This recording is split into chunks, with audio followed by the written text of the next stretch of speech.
Good morning. Good morning. An idea came to me this morning, and I'm going to mention it, and I hope that it'll find favor with you.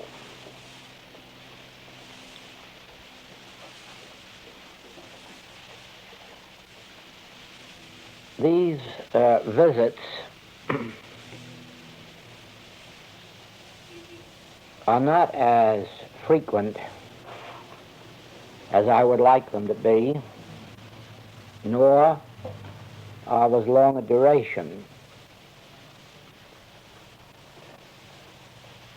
And so the thought came to me that it would be better if we devoted as much of our time as we can to taking up those things that concern all of us most vitally. In other words, instead of sitting here and talking to you for an hour or so, why can't we do as we would if you were in my home? Let's sit here quietly and comfortably, relax a bit, and let's talk about healings and healing work. There isn't anything more important to us individually than the subject of healing work, unless it is the subject of God, as we took it up last night. But even the subject of God is one that must become practical in our experience. Otherwise, God is not a very realistic experience. And so it is that healing, physical, mental, moral, financial, is vital to everyone on the spiritual path. Not only to us in this work, not only to Christian Scientists, but to everyone in the world. The subject of healing is an important one. Now, up to the last few years, the subject of healing outside of the metaphysical world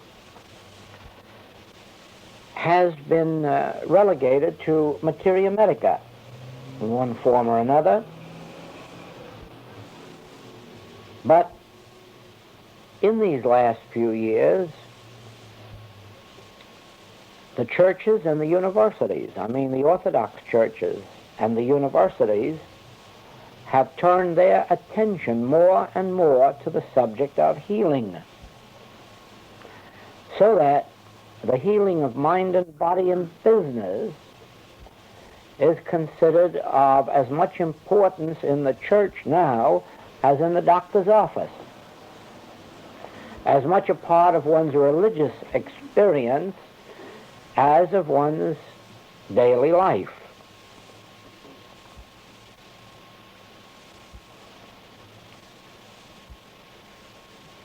Watching the literature of the world, in this country and in foreign countries, you will notice that spiritual healing and psychological healing is being more and more talked of and more practiced. You find more and more churches opening their doors to the subject of spiritual healing and to practicing it in whatever measure they understand it.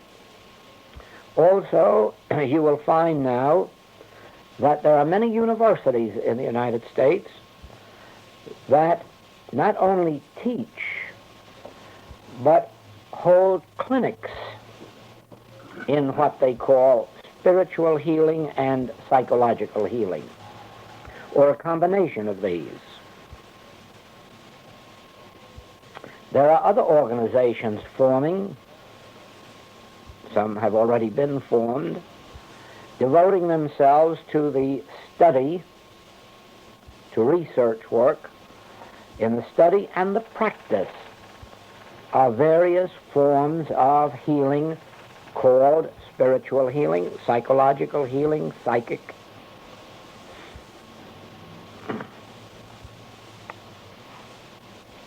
At the present stage of their experience, their results are not too good. I have never yet met anyone in those fields satisfied with the results that they are achieving. And their search goes on, their practice goes on, and inevitably they will accomplish what they're seeking. The day will come when there will be more healings done in churches than in hospitals. The day will come when all healing of mind, body, and business will be considered more a function of the church than it will be of hospitals and doctors. They will succeed in what they have undertaken. To begin with, they have a divine authority for what they are doing. They have the words and the works of the Master, Christ Jesus. If they search further, they will find that there was spiritual healing before the Master's day in India, even as there is some of it done there today. What they have already discovered is this, that they do not know the principle of healing. And that is where their groping and their research work comes in. They do not yet know the principle of healing. That doesn't mean that the principle of healing isn't known. It is known, and it has been practiced for a long time. But those that are searching for it in the churches and in the universities have not yet come upon it. They have not discovered where they can find the principle of healing, and the one place that they know it is, they won't go because of prejudices. Now,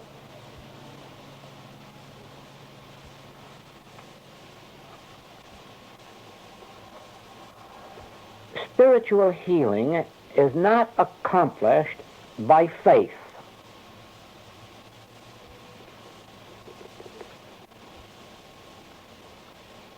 Not the kind of faith that the world knows about. That is why in what we know to be the out-and-out faith healing methods, that is, such as is practiced in Lourdes and in Catholic shrines, the percentage of healings is small. I believe the last published figures were 15 persons out of each 100,000. That's hardly a healing principle, and it's really not much to have one's faith in. It might do as a last desperate resource if one were facing death, but it isn't really much to count on. Just 15 chances out of 100,000 of being healed. And so we can eliminate that entirely as a spiritual or psychological healing method that is very apt to succeed. That won't succeed.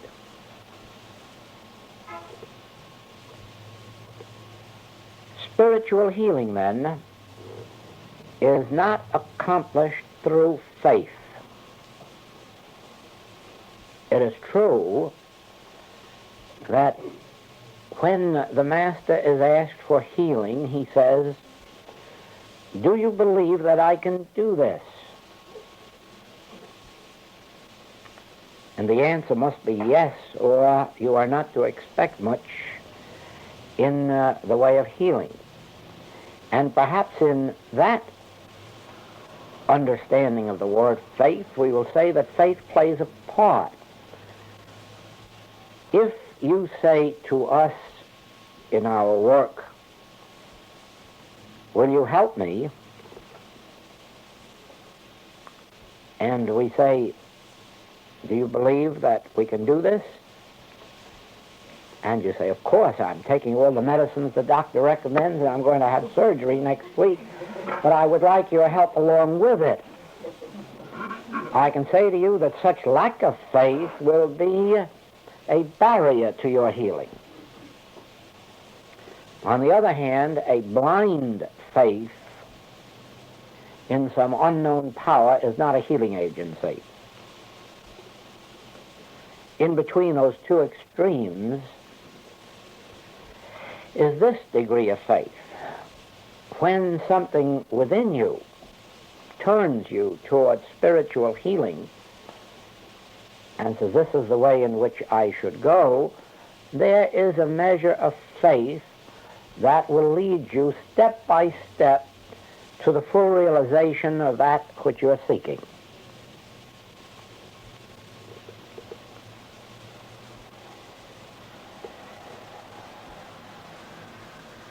The faith that believes God will help you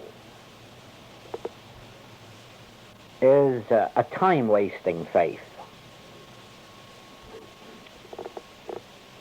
There is no need to sit around believing that God will help you. This world is in a very sorry mess from pole to pole, and God hasn't done a thing about it. And people of all religions and of all faiths, all creeds, all manner of teachings are sitting around hoping and believing that God will do something about it. And each year the world seems to deteriorate a little bit more while they wait in blind, ignorant, superstitious faith for God to do something about it. That kind of faith is of no avail.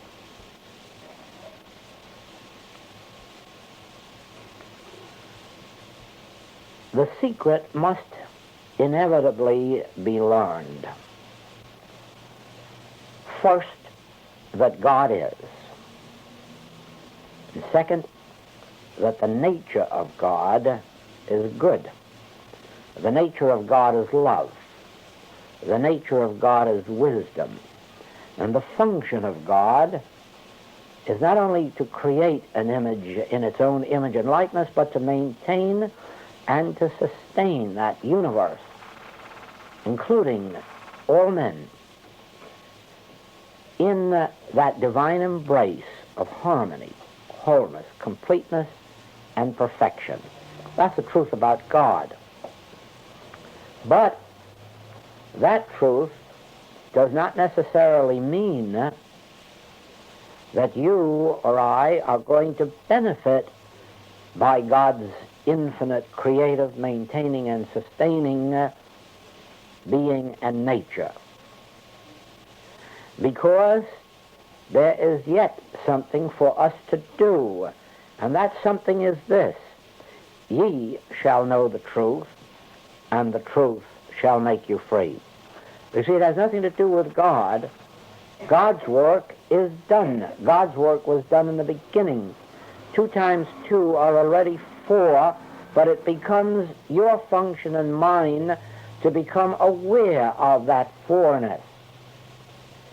Airplanes and color television and radio and telephones and telegraph were invented billions and billions of years ago.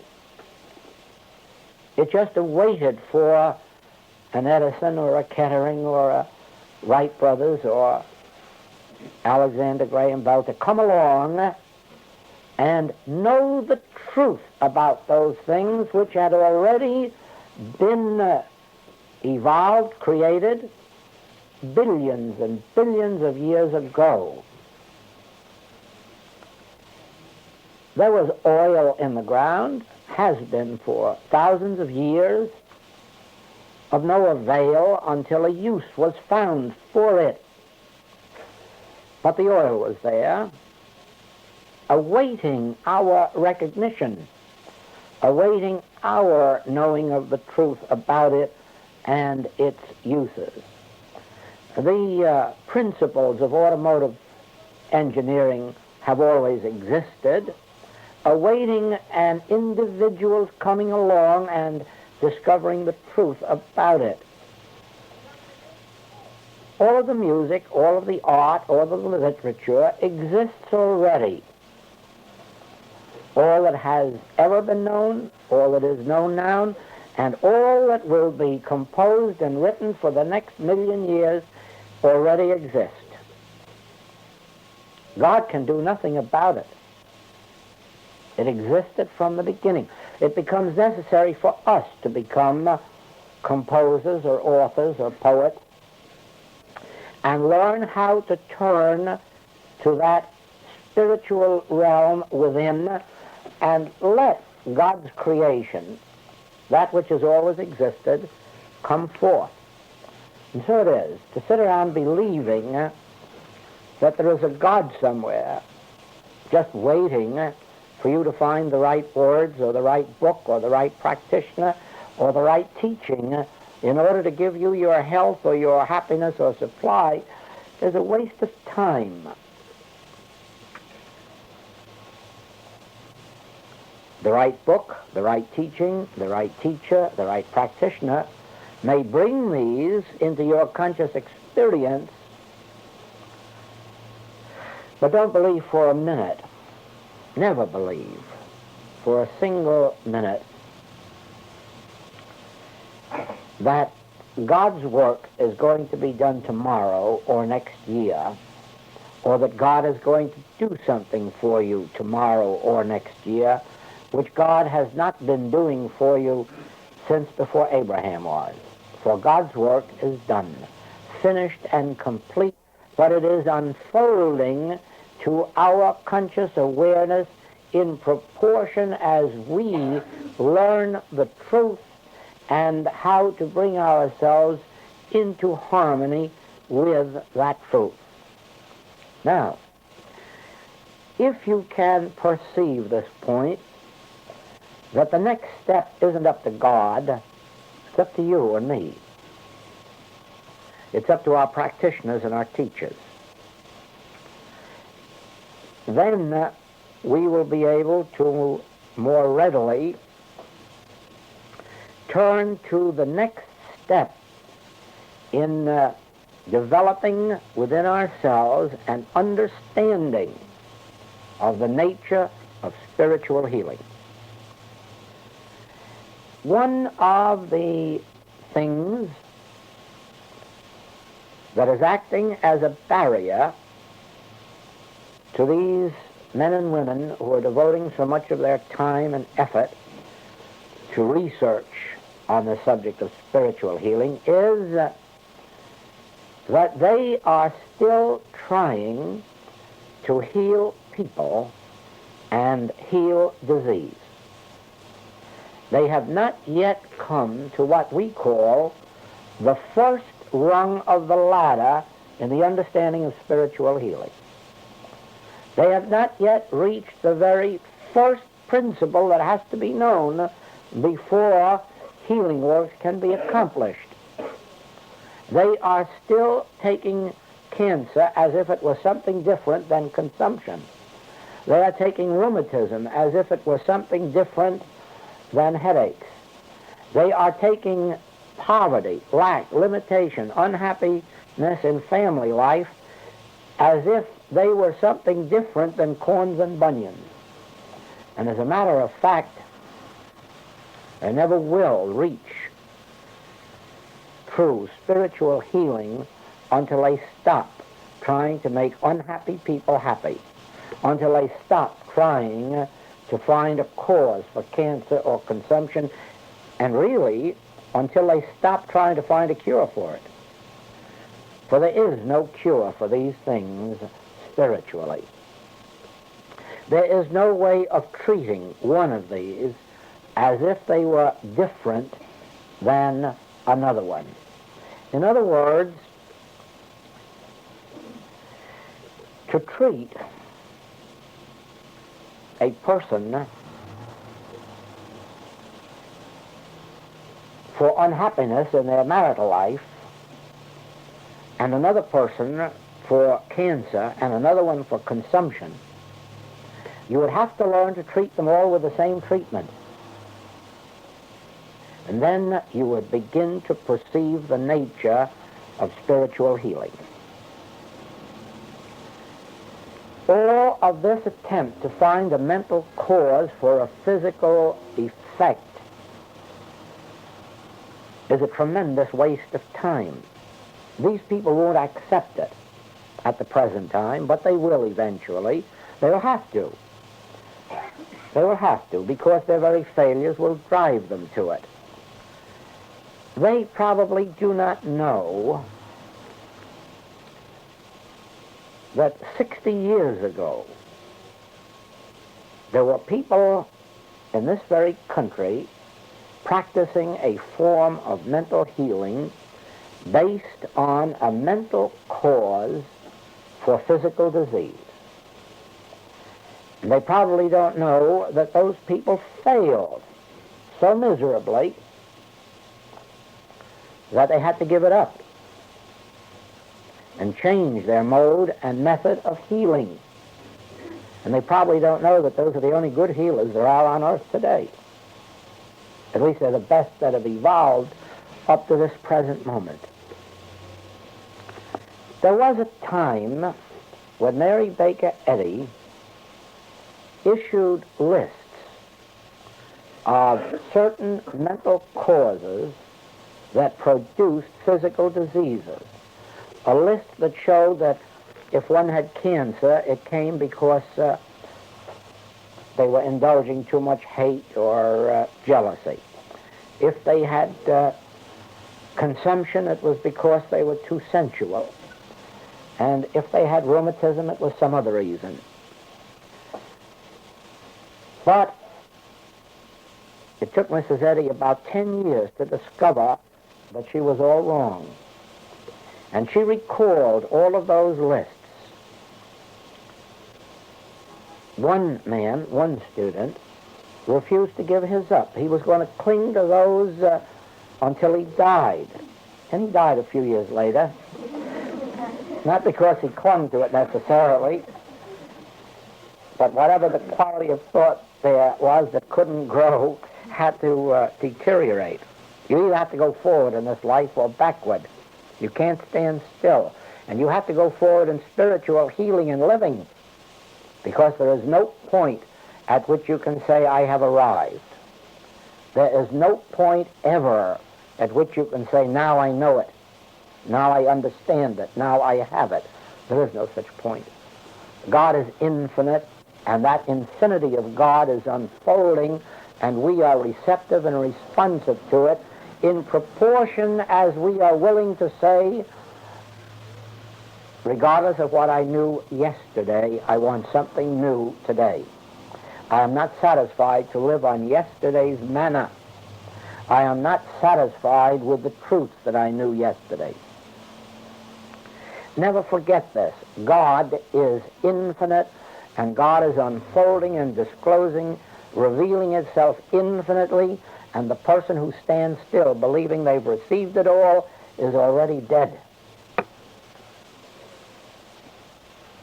There's no limit to God's goodness, and there is no limit to our ability to receive and experience that good, except in the degree in which we believe we know it all.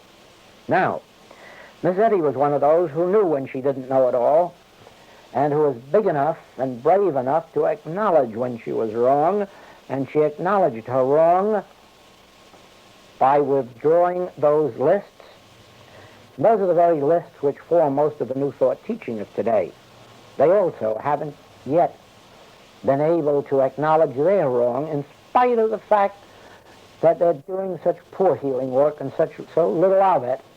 They still will not acknowledge that they have overlooked the one important thing that must be known in order to bring forth greater healings. Individuals now are doing it. Individuals are finding through the infinite way the points that they have missed heretofore, and are beginning to accept some of them. Individuals are, and those individuals are showing forth by their healing works what they are gaining.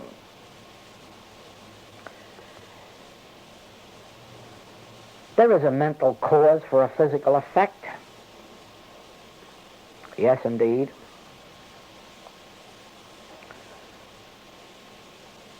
But it is not you who are responsible for your wrong thinking or for your wrong physical condition.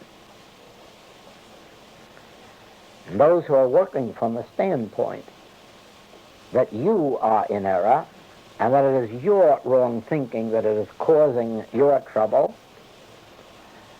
are the very ones who will have to keep searching and seeking until they get beyond that stage.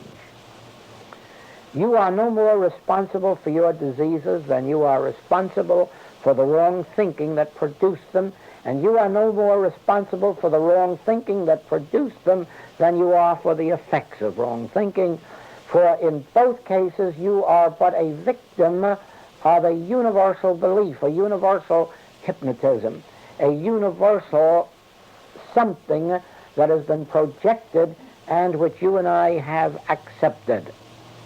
In other words, if you are jealous, if you are envious, if you are sensual, if you are dishonest, there's no use of blaming you for it or looking to you for it, because you can't help it. And you never are going to be able to help it until someone comes into your experience or some understanding comes into your experience to show you how to correct it. And you won't correct it by trying to be a better human being. You won't be able to correct it by deciding I'm jealous and I'm going to stop being jealous, or I'm dishonest and I'm going to stop it. You can't do it that way. You never will. It's been tried for 3 generations. It hasn't succeeded. It won't succeed. Something must be introduced into your consciousness which will enable you to be free of wrong thinking, which will make wrong thinking an impossibility in your experience. And the first step in that is to stop blaming yourself for your sins. Stop blaming yourself for your shortcomings. Stop blaming yourself for your errors. Stop condemning yourself. You will get nowhere with it. You will get nowhere condemning yourself or your neighbor. Remove this condemnation from yourself and realize that to whatever degree you are expressing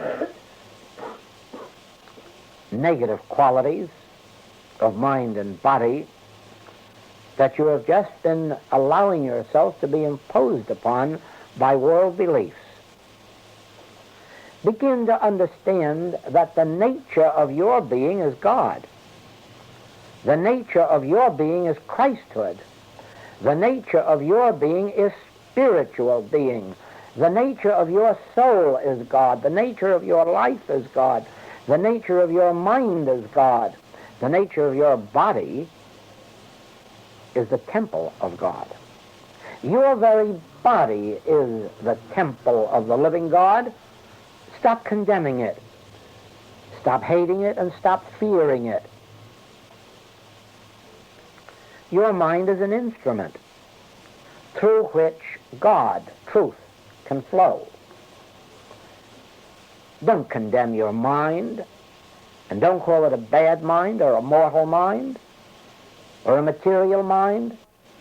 There are no such minds. There is only one mind, and that mind is an instrument of God.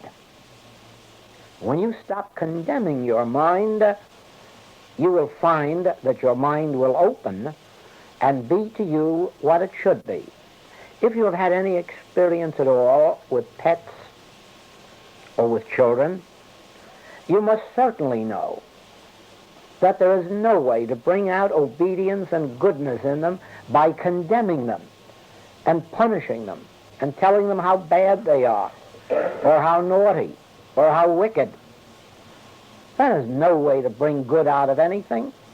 The way to bring good out of a child or an animal or a flower or fruit or growing things is to love them, to bless them, to realize that God is the very essence of their being, that God constitutes their nature. Stop condemning, stop criticizing, stop judging. Judge not after appearances. Who made me a judge over you? Stop all of this. Lift up this mesmerism from yourself that finds condemnation in you. Oh, I know you have faults, and so have I. And we're not proud of them, and we don't want to perpetuate them, but we're going to if we keep on criticizing and judging and condemning ourselves. If we are going to call ourselves mortal and material, we never will rise out of that phase of existence. Let us begin our spiritual healing ministry by realizing, first of all, that God is the creative principle of all that is. That God constitutes the very substance and essence of this universe. God is the substance even of the form of this universe. In the beginning, God, and an infinity of God, out of which all else proceeded. God constitutes this world. God constitutes the fiber of its being. God is the soul of every individual. God constitutes the mind of every individual, and God is the substance of the being and of the body of every individual. Your very body is the temple of the living God. Your very body is the temple of the Holy Ghost. Son, thou art ever with me, and all that I have is thine. The place whereon thou standest is holy ground. I and the Father are one. Thou seest me, thou seest the Father that sent me. For I and the Father are one. All that God is, I am. All that the Father hath is mine. For we are one, not by virtue of me being me, but by virtue of the fact that God constitutes the me. God constitutes my being and yours. And you see, in this, you lift this condemnation of mortality. You lift this condemnation of the fallen man, and you restore the first chapter of Genesis. Man in the very image and likeness of God. That constitutes your being and mine. That constitutes the being of every saint that ever lived and of every sinner that ever lived. That constitutes the true being of Judas Iscariot as well as Jesus of Nazareth. God constitutes individual being. If Jesus hadn't perceived that in Judas, you can rest assured Judas wouldn't have been his disciple for 3 years and his treasurer of his band. If Jesus hadn't perceived in Peter divine sonship, Peter would never have stayed in that band for 3 years. And the mere fact that those two men made the horrible errors that they made didn't change the situation. No, it was a temporary lapse from their true identity, and just as Peter was quickly restored when he recognized his error, so you can be assured would Judas have been had he that quickly perceived it. And let us all be sure of this, that in these years that have passed since then, Judas has perceived it and been restored to his original place in the Master's kingdom. No sinner is ever cast out eternally. No sinner is ever without redemption. The Master came that sinners might be redeemed, more even than that good people should be made a little better.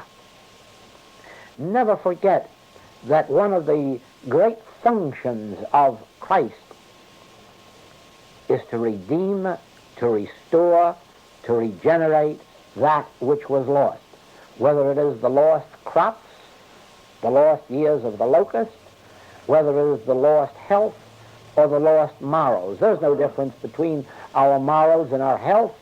When you restore one, you restore the other. They're all part and parcel of one thing, and there would be no physical healing for us if there weren't also spiritual regeneration. So let us know why the Master said, forgive 70 times 7. Pray for your enemies. Forgive those who despitefully use you. Pray, pray, pray. It profiteth you nothing to pray for your friends, he said. Pray for your enemies.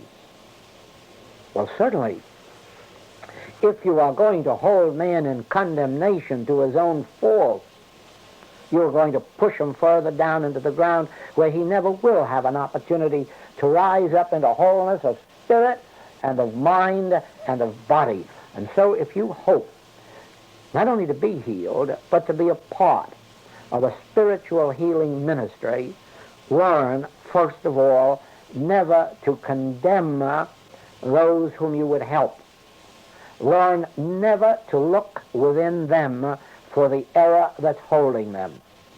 Learn never to look to their mind, to their body, or to their conduct for anything of a negative nature, for if you find it there, you will only be finding it in your own mind reflected in them. For it isn't there where you're looking. He isn't in the tomb, he's risen. No one is in the tomb, he is risen.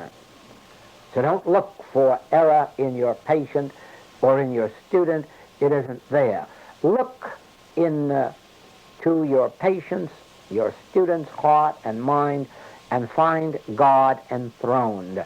And don't stop looking, and don't stop searching, and don't stop declaring it until it comes out in manifestation.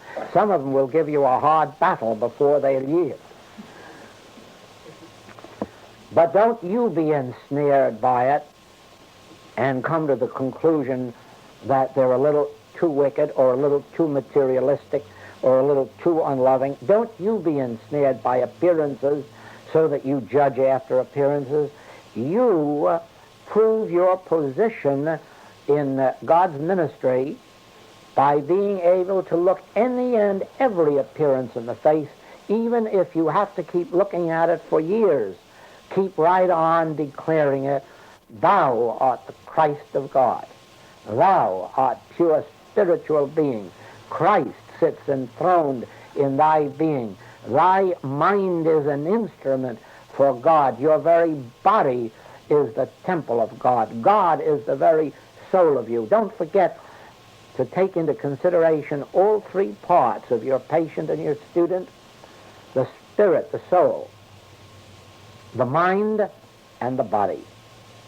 First of all, understand God to be the soul and spirit and life of all being. And then realize that the mind of every individual is an instrument through which God functions, and that the body is the temple of the living God. And now you've got a whole man that you've built within you. Spirit, mind, and body, all one, all parts of that whole, and that whole is God. Then, when you come to the particular error that your patient or student or yourself are facing, then come to this realization.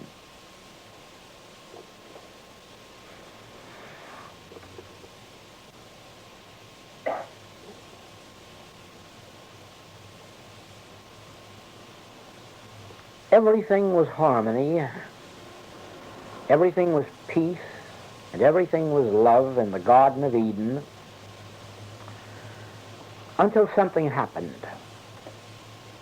You probably, many of you, do not know what it was that happened, for it wasn't as you have been taught.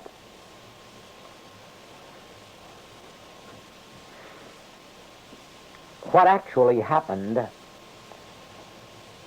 was that a belief in good and evil entered that Garden of Eden and threw us out into the world as human beings to earn our living by the sweat of our brow and to bring forth children with pain and misery.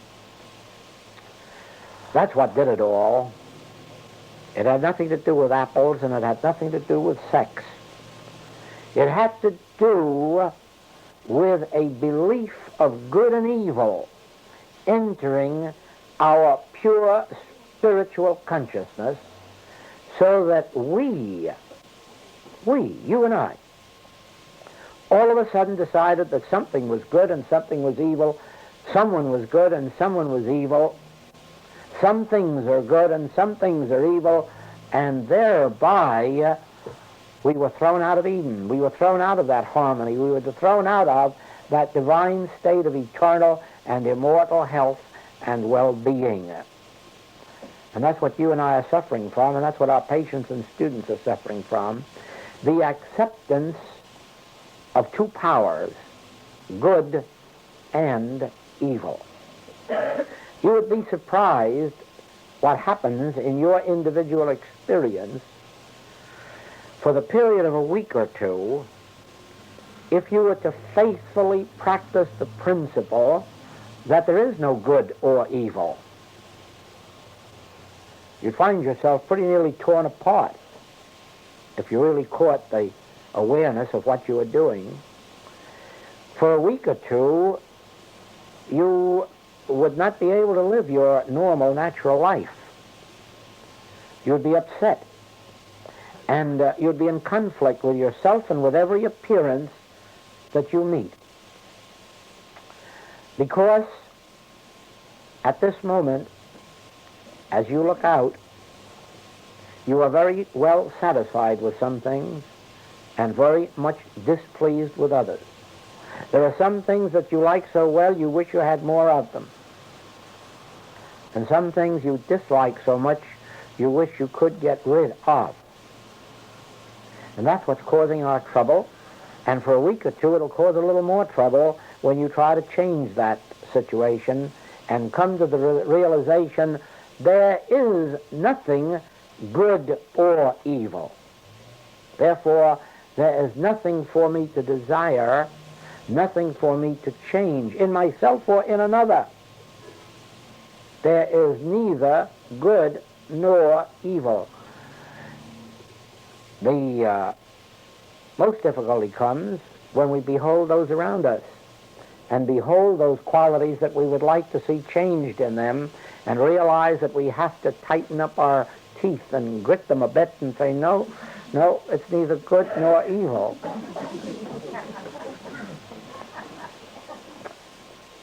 Oh, I know how hard it is. I've been through it more times than you have, probably more times than you will. Because my sharing this with you will enable you to get over it much more quickly than I was able to get over it. I didn't know what I was doing when I was doing it.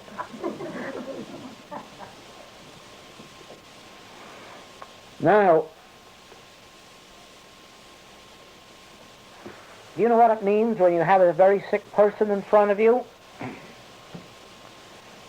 And heretofore you have believed that you knew some truth that was going to make them well, and now you have to come to the realization that that was all nonsense. There isn't anything you know now, and there never is anything you are ever going to know that's going to do anything for them, for they are neither sick nor are they well. They are neither bad nor are they good. You'll be surprised what happens when you come to that experience and feel that probably their very health or life or sanity is depending on something that you do or know. Well, to a certain extent it is. To whether you know there is no good or evil, that's going to determine how much success you have. But if you are going to persist in trying to find the error in them and change it, physically, mentally, morally, or financially, it's going to be the blind leading the blind. And in the end, not only they're going to be just as sick, but you're going to tell them to move over, I have to get in with you.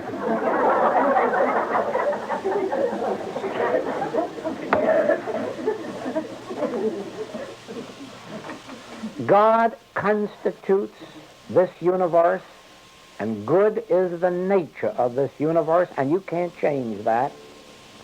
But you can come into the spiritual awareness of it. You can't make bad good. You can't make sickness into health. You can't make lack into abundance. But you can, by standing fast in this truth, God constitutes this universe. God constitutes every individual in this universe. Christhood is the nature of individual being, and there is nothing good or bad, there is just Christhood, spirituality, infinity, eternality, perfection. It's neither good nor bad. It's just infinite being, immortal being. It has no qualities, any more than God has qualities. God has no qualities, and God has no time, nor has man the image and likeness of God. For all that God is, man is. All that the Father hath is thine. All that constitutes God constitutes individual you and me, for I and the Father are one.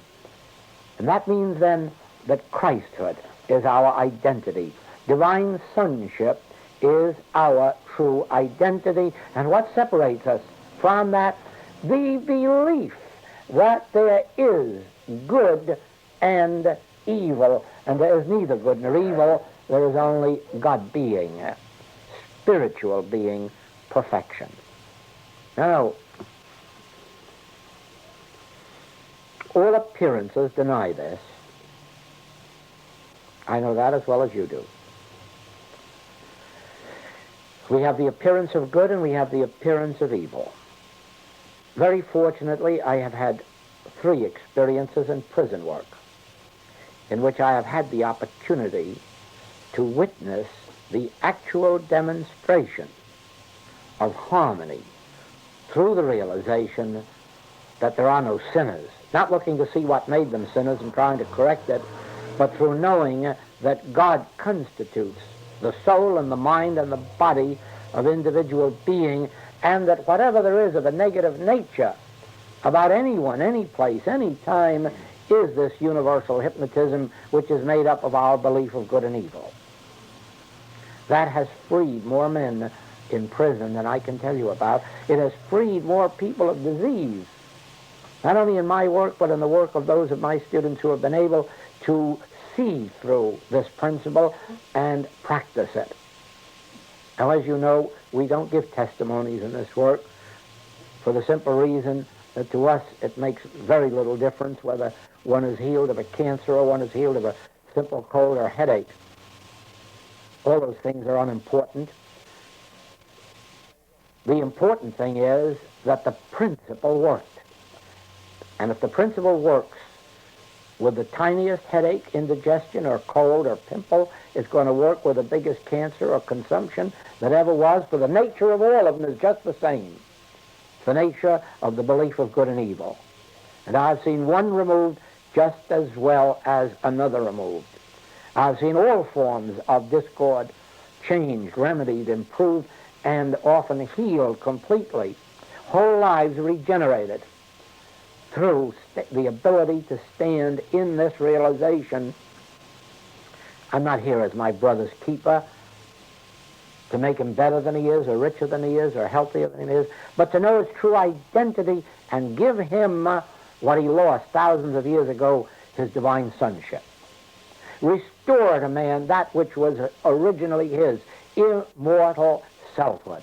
Not make a sick human being a well human being and then find next year that he's sick again, but to restore to individual being that which was originally lost, his Christhood, the truth about himself, his spiritual identity, his immortality and eternality, and that can only be done in one way.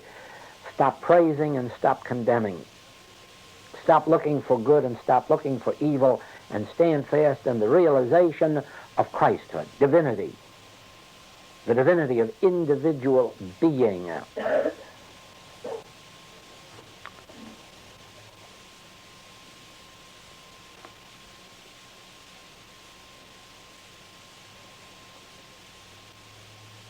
We've all had the experience of unpleasant night dreams And we will just for a moment imagine that we're in one of those night dreams. We're in the ocean. We're swimming. We've gotten too far out. We look back toward shore, and there's very little possibility of rescue, even though we shout our lungs out. They can't hear us.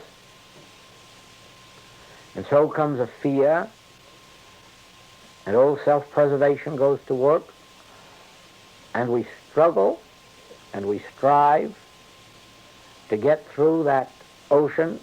And of course, the harder we fight, the more mad we make the ocean. And so the harder it fights us.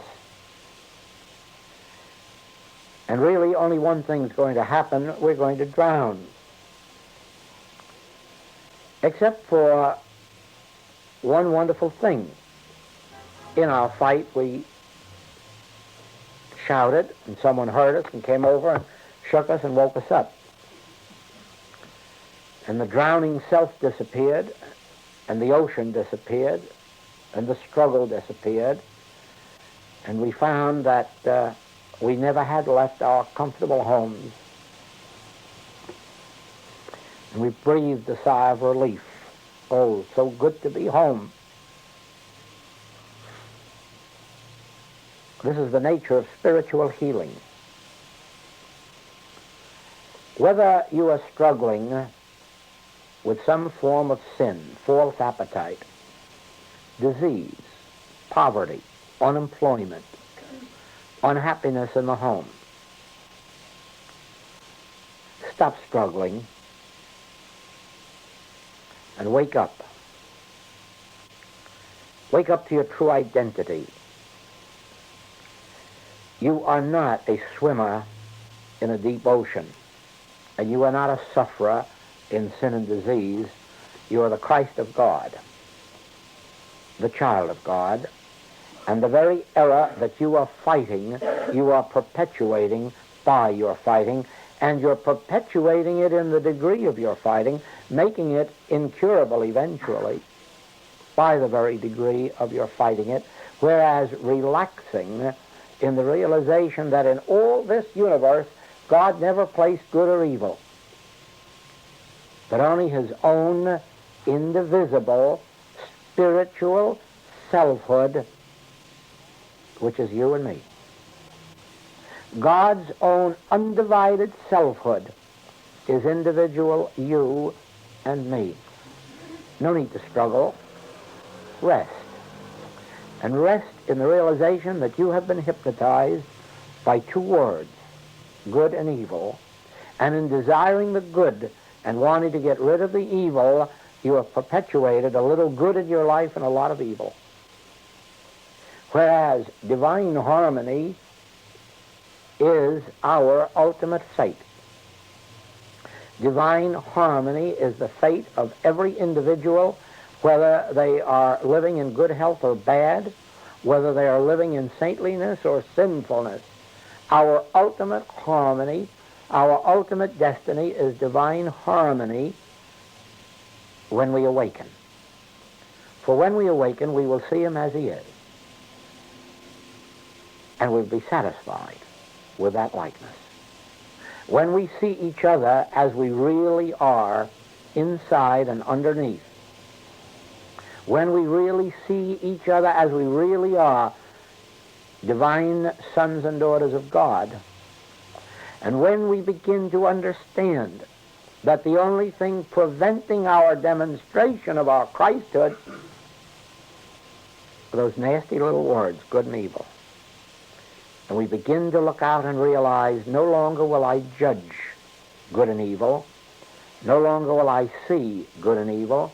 No longer will I believe in the appearances of good or evil, but inwardly, in spite of all appearances, I will hold to this. God created man in his own image and likeness, and perfect he is. God created this universe in its own image and likeness, and looked upon it and found it very good. Not meaning good in our sense of good, but finding it very spiritual, harmonious, whole, complete, eternal, and immortal. Certainly, we will demonstrate our Christhood by degrees. None of us can fully embrace the full measure of Christhood merely because we now know this truth. But as we daily know this truth, consciously know this truth, remember it, repeat it, think of it, judge only by its standard, gradually the measure of Christhood will begin to unfold in us, and we will find in a month or 2 or 3 that our ways have changed, our thoughts have changed, and the things that we see out here have changed. And just the students have said to me sometimes, or about me, you know, I think Joel is growing. Well, perhaps he is, but the fact that they saw it is the definite proof that they are growing. It is true that nothing is good or bad, but thinking makes it seem so to us. Nothing is good or bad, but thinking it good makes it good to us. Thinking it bad makes it bad to us. And it is for this reason that as we lift this condemnation from the world, and we can't do it unless we're able to do it for ourselves, I said last night, we must come to a place where we learn how to forgive ourselves before we understand how to forgive the other fellow. So in the same way, we have to lift condemnation from ourselves. We have to lift from ourselves the belief that we're good, that we deserve praise, that we deserve reward, that we deserve consideration, that we deserve cooperation, that we deserve good. We have to stop that. The Master showed us how 2,000 years ago when he said, "Why callest thou me good? There's but one good, the Father in heaven. And if there is any good flowing out through me, it isn't me that is good. It is that good which is God that is just being given the opportunity to flow." So don't look for praise, and don't look for gratitude, and don't look for recognition, because it's not due you. It's due God. And when you can lift from yourself all desire to be praised, to be thanked, to be rewarded, you will then understand how simple it is to lift from yourself the condemnation of blame. All criticism and judgment will be lifted from us as we ourselves are willing that praise and gratitude and reward be lifted from us. We hold ourselves in bondage to our errors by believing that we are entitled to good, that we are entitled to somebody's gratitude, to reward, to compensation. We're not entitled to anything like that at all. Whatever it is that we're entitled to, we're entitled to receive from God, not from man. And we have no right to look to any man for praise or reward or compensation. We have no right to look to any man for recognition for what we do. We always must learn to look to God and to God alone. It is true that in proportion as I recognize the good that comes through you, in that degree am I increasing my own awareness of good. But then that's my demonstration, not yours. In other words, you have no right to expect any good from me, and I have no right to expect any good from you. But in proportion as I recognize the good that's coming through you, I raise myself and receive more of God's grace. And so in the same way, the more that you recognize the good in others, the more that you are grateful for that good in others, the more that you are willing to bestow, whether it's relatives or friends or tradesmen, willing to recognize the good that flows through them, the greater is your own increase of good.